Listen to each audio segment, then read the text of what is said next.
আলহামদুলিল্লাহ ভালোই পেয়েছি। শারীরিক প্রতিবন্ধী ছেলেটির নাম আদনানুজ্জামান।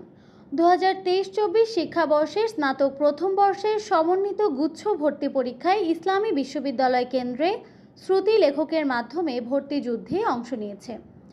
আদনানের বাড়ি কুষ্টিয়া সদর উপজেলার আরওয়া পাড়ায়। বাবার নাম মোহাম্মদ আজগর আলী ও মায়ের নাম সাবিনা সুলতানা লিলি। তারা দুই ভাই বোন। তার বাবা ও মা দুজনই বেসরকারি প্রতিষ্ঠানে কর্মরত। আদনান শারীরিকভাবে নানা সমস্যার জর্জরিত। ঠিকমতো হাঁটতে পারেন না, কথা বলতেও বেগ পেতে হয়, এমনকি হাতেও রয়েছে প্রতিবন্ধীজনিত সমস্যা ও হাতের কাঁপুনি। হাজারো সমস্যা থাকা সত্ত্বেও বিন্দুমাত্র দমে যাননি তিনি। নিজের প্রবল ইচ্ছে শক্তি ও পারিবারিক সহায়তায় সে আজ শ্রুতি লেখকের মাধ্যমে বিশ্ববিদ্যালয়ের ভর্তি যুদ্ধে অংশগ্রহণ করেছে।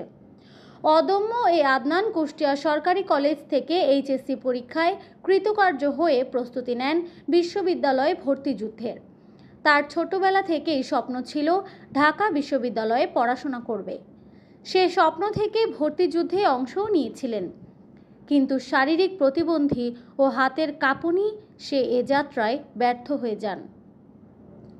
আদনান জানান, আমি ঢাবিতে যখন ভর্তি পরীক্ষায় অংশগ্রহণ করি শ্রুতি লেখককে সাথে নিতে পারেননি, কারণ এরকম কোনো অনুমতি সে পায়নি, যার ফলে হাতের কাঁপুনি থাকায় বৃত্ত ভরাট করতে গিয়ে একটার সাথে আরেকটা গুলিয়ে ফেলেছি।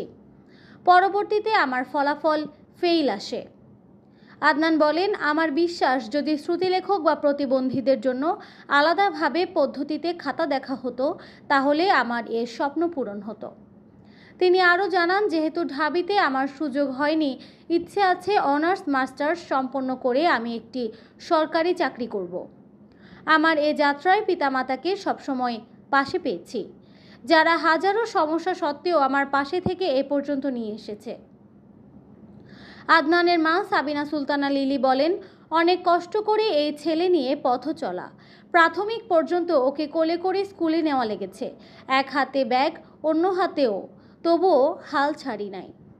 ক্লাস 3 পর্যন্ত কোলে করে টানিছি, প্রাইমারি লেভেলটা কোলে করে ওকে টানিছি, এক হাতে ব্যাগ এক হাতে ও। হ্যাঁ, তাও হাল ছাড়িনি। লোকে মানুষ আমার করতেই হবে, কারণ আমরা সুস্থতার দিকেই তাকাই, অসুস্থতার দিকে কেউ তাকায় না, কোনো মাই। কারণ মাই হচ্ছে একটা বাচ্চার জন্য বড় শিক্ষার্থী।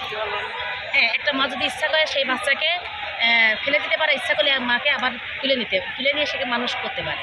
হ্যাঁ, আমি ওকে দীর্ঘ 8 বছর কোলে করে স্কুলে। আনিসুর রহমানের তথ্যচিত্রে জারিয়া জান্নাত, এডুকেশন টাইমস।